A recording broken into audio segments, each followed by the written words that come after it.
because, yes, Rudy can win all the DPOY shit he has. He can have all that.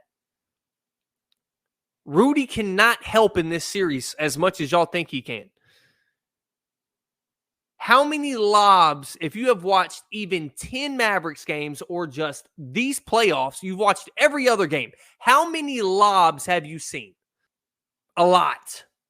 More than any other team. I haven't even looked at the numbers, and I know they've thrown more lobs than any other team and executed them with alley-oops. That is a massive playing point in this series, considering all the drop coverage they're going to use. Considering if you switch Rudy on to Luka because you feel comfortable with Jaden McDaniels switching off and guarding a Gafford because he doesn't have that offensive prowess that we like to see. But in the system with the Mavs, he fits perfectly. He's not a catching ISO guy in the block. There's not a lot of those guys left in the league in general. I've seen Luka dog his ass before. Dog him, embarrass him, kill him. My final prediction for this series, and I really did hammer the Mavs. It kind of is obvious, right? Mavs in 6. Final. On this episode of Shooting the Shit with Saints. On today's podcast, y'all know what time it is. NBA Finals time. NBA Finals breakdown time on Shooting the Shit with Sands. That's what we're doing today. Key matchups is KP 100%. Really, I need to see it. Where did the Celtics go with guarding Luka? He's going to get what he wants whenever he wants. I'm more concerned about the Kyrie matchup. We'll get into all this, the coaching. I don't know. I think this is a really tough series to pick, but whatever, man. Let's get into it. Let's go. Oh, baby. Oh, baby. I am who I am. My name is my name. And welcome into episode 100 of Shooting the Shit with Sands, man. Hey, the NBA Finals are here. It's time. The Tyler Hero video is coming next. All right. After this one, in a couple days, I'll drop the Hero video, and then we'll keep talking about the finals. All right. But to start out, first question that comes to mind, what are we thinking? What are we thinking? I'm going to go the legacy route. How about that? Who has more pressure on them to win an NBA championship? The thing you've worked your whole life for. Who has more pressure? Who does it matter to more? Okay, let's start with that stupid ass question. The one that has the most to benefit for me is Luka. Right, and I'll get to the Tatum and why it's not the same to me. Luka, man, he has the chance to join. What is it? He'll be one of the top 10 youngest players to win a Finals MVP if he wins it and wins this series. Luka has a chance to put himself in rarefied air at this point in his career. The never having bad playoff performances. I'm not talking about in singular games. I'm talking about in complete series. Even when shooting a field goal percentage inefficiency with the T-Wolves series, you still feel the impact everywhere else. And he's so deadly from the three-point line. He's shooting fucking 50% from the three-point line. That's what makes him kind of unguardable. And I think for him, he has a chance to escalate his narrative around his name into all-time great status very early in his career. With Tatum, I think he gets the, well, it's about goddamn time award. That's what he gets.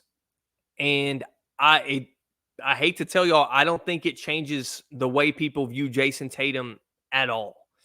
I think he's still going to be rated the same. He's going to be looked at as the same player because Jason Tatum is just Jason Tatum. He isn't a playoff riser. He isn't a playoff underperformer either. He's just a plateau. He's just the best player on the best team in the league. That's all I can say about Jason Tatum. He doesn't impress me when I watch him play. I'm sorry. I think he is very good at basketball. He isn't like, when I watch him, I don't go like, holy shit. Oh my God. And I see all the Bill Simmons clips coming out. I don't give a fuck about his counting stats. I don't. All that doesn't matter to me. I think legacy-wise, Kyrie has a lot to gain from this. Mostly coming off all this shit that has happened in the last couple years. Last 4 years. Hasn't been a couple. And him kind of not being who he is right now the last 7 years, guys. I think it's been that long. Now, his counting stats and all that shit, once again, have been phenomenal because it's Kyrie Irving. I'm talking about he's had some bad playoff series. He hasn't played a lot. He has not been available. I think this is all coming to a point for Kyrie.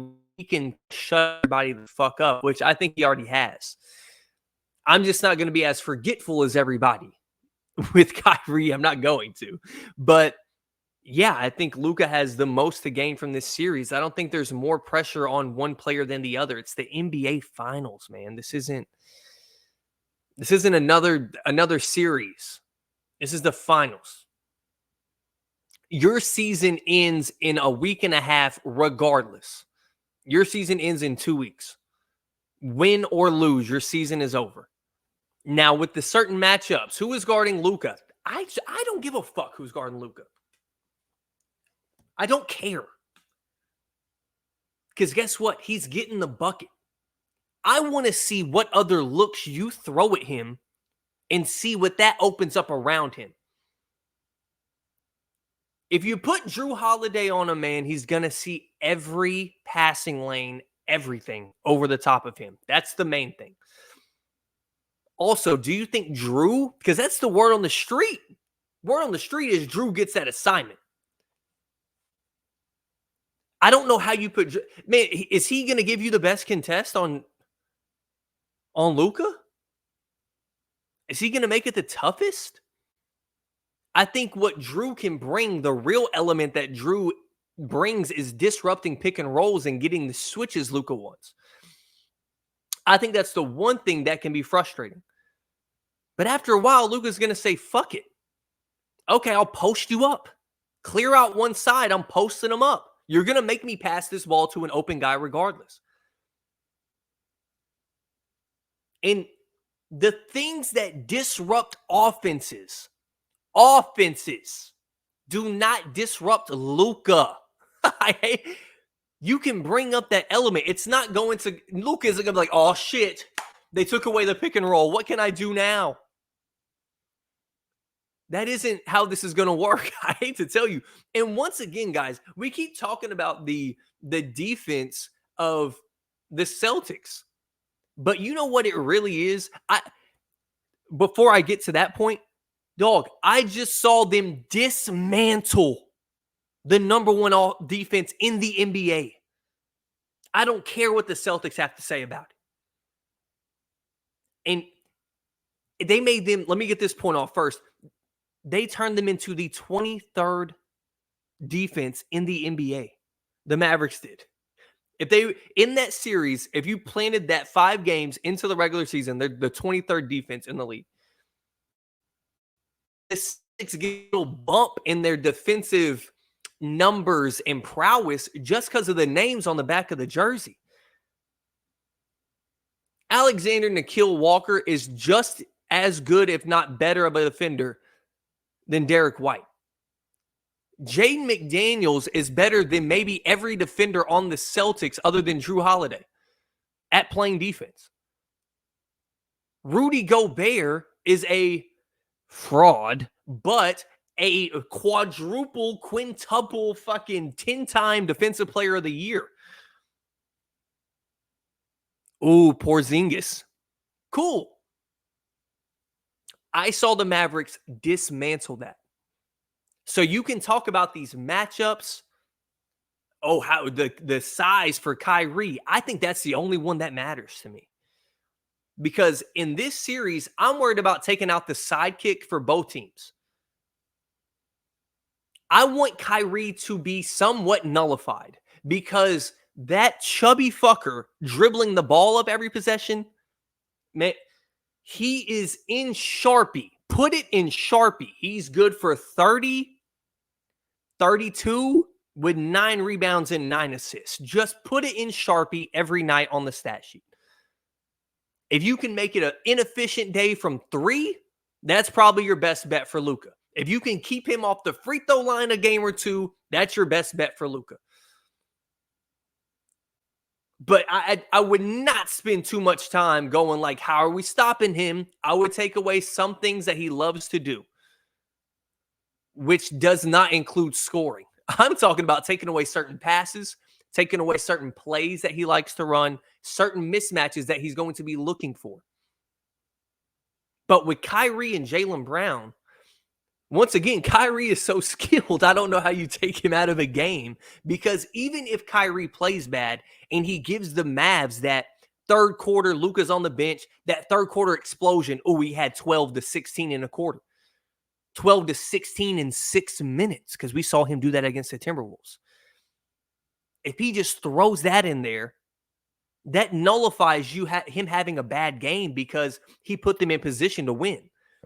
And those individual matchups, to me, with KP, guys, we're talking about what he brings to the offensive side of the ball. We're not talking about how the Mavericks can wear his unconditioned ass out on defense. We're not talking how fresh are you after the injury. We're going to test that calf. You think Jason Kidd don't know how soft that motherfucker is? You don't think Luka knows how soft that piece of shit is? And Luka, once again, he is so psychotic. He has such a psychopathic part of his brain. He's going to see blackout. He's going to black out when he sees him on the court in the NBA Finals. He will. He's going to black out. Like, oh, God, fucker. You want to be a star on my team? What? You don't get the ball enough? What? Okay. Come get this work. They're going to want to run everything through KP to see how can you hold up. KP can get in foul trouble if you attack him. KP is tall and long and averages a good amount of blocks. That does not mean he's a good defender. He's an athletic 7'2", 7'3" guy. I would hope he can block shots. Stop some lobs. I think that rim penetration coming at him every game is going to be tough on the body. And guess what that leads to? Fucking Al Horford having to play defense in crucial spots.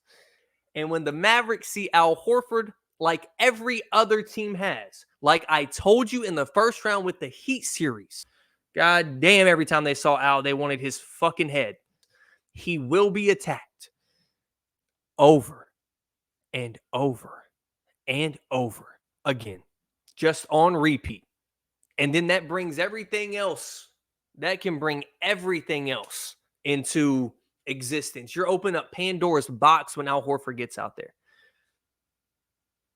Because once Al gets beat the first 2 times, the first 3 times, it's basketball instinct to step over. It's basketball instinct to double when you shouldn't. It's basketball instinct to have Al Horford being ISO'd on like Luka in the post and being like, oh, he can't hold him. And coming down and helping swing past three-pointer. That's what happens. The instinct kicks in and mistakes are made. So I'm ready for that to evolve. And with this series, there are some aces you can throw out there. Like that Maxi Kleber card is still there to me. If we start seeing Gafford getting pulled away a little bit, Lively getting pulled away a little bit, even though I think they are athletic and tall and have the body types to get out there and get a good contest. If they're getting pulled a little bit too far from the rim, it's creating too much space for the Celtics and they're just getting whatever they want. Kleber comes in and guards one of the stars.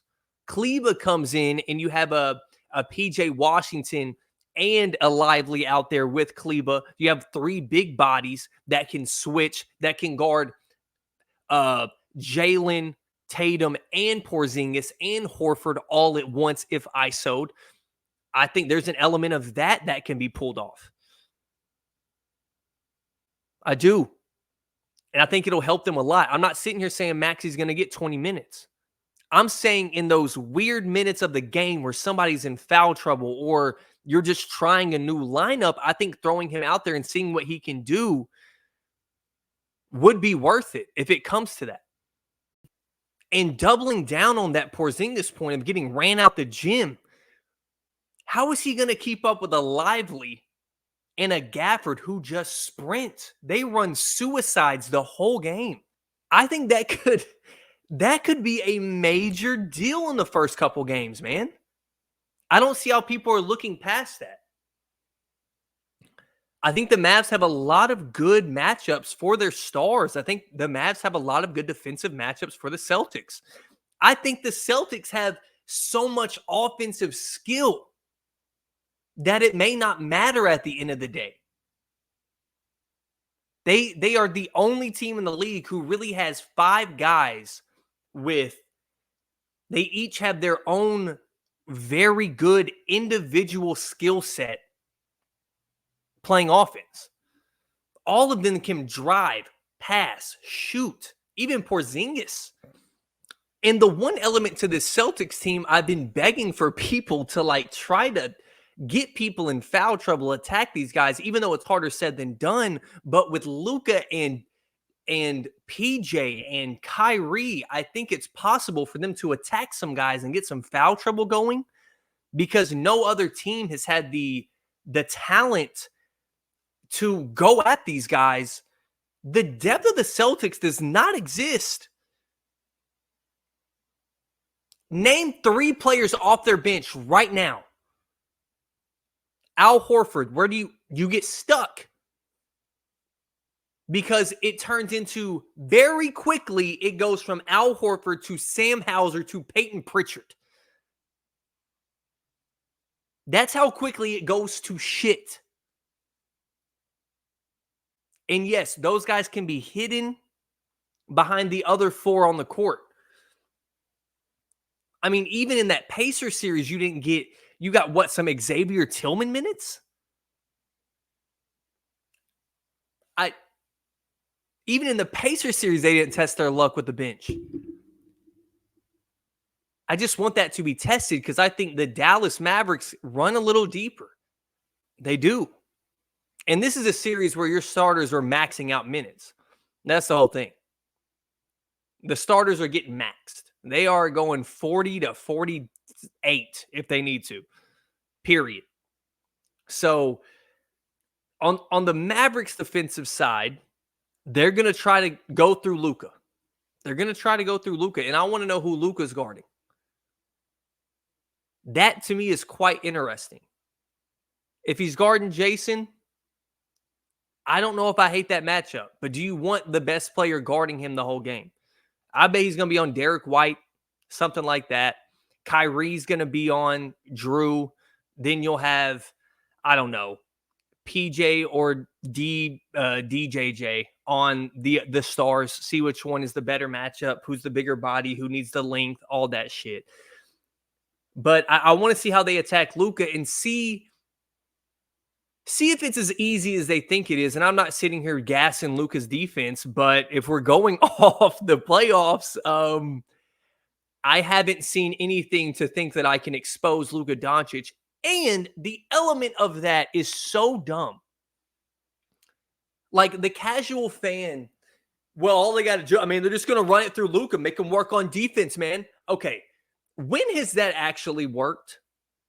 Like, because that, honestly, if we go through the cons versus the pros, the cons list is much longer on that let's expose this one guy strategy. It kills the flow of the offense. Absolutely destroys the flow of the offense. And then if you're sitting here trying to attack one guy, the defense is just going to shift in a way where it takes off the easy passes and just, okay, you're going to drive into a fucking wall. And with the Celtics driving into a good rim protector, a good defender down there, good help, they don't have these amazing playmakers. So if you stay home, we've seen it with the Heat too many times. If you stay home, play these guys straight up, they're going to make some tough shots. They're fucking great. They're amazing basketball players. If you straight up play the Jays play good defense, make them think, you will have success against the Celtics. You will keep it close. And in crunch time, they fold. Now, this may be Jason Tatum's career-defining, legacy-defining series where in the clutch, he shows up. He's learned from his mistakes. He's showing up. I'm not going to lean on that until I get it proven to me. I will never trust this group, this duo, I should say, in the clutch. They dribble the clock out until about six seconds left on the shot clock, take a turnaround midi. That's their offense late in the game. You love that as an opposing player because they just stop using what has worked. And on the other side, I have two dudes, which I've said for years, go to Only One Ball, go to that podcast. Those two guys, Luka and Kyrie, in the last 5 minutes are in the top 5 of players that you want with the ball in their hands?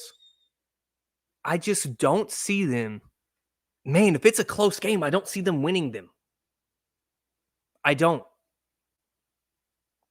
And considering it is the NBA Finals, I expect there to be a lot of clutch moments mostly, and we may get those. And I don't think it's going to be one of these series that is 15-point blowout, 15-point blowout, 15-point blowout. Like, I don't expect that to happen, but we could have one of those that goes to a game 7 and it's a classic game 7. That's what that Warriors playoff series was with the Cavs, 16-17. People forget that shit. Go look at those box scores, man. It was 20-point blowouts every night until game 7. But yeah, with all that being said, I still don't know who I want to pick, but I'm going to say it. I had the Mavericks winning in 7. And here's why. I think KP is going to be worn out. And if he gets re-injured, I don't want to hear any excuses because he is coming off an injury and they are going to test him every step that they can. They're going to go at him every chance they get to see how healthy he really is. I think Al Horford can be exposed every single minute he's on the floor. I think Luka is the best player in the world going against the best team. I think Luka has the best sidekick on the planet. I do.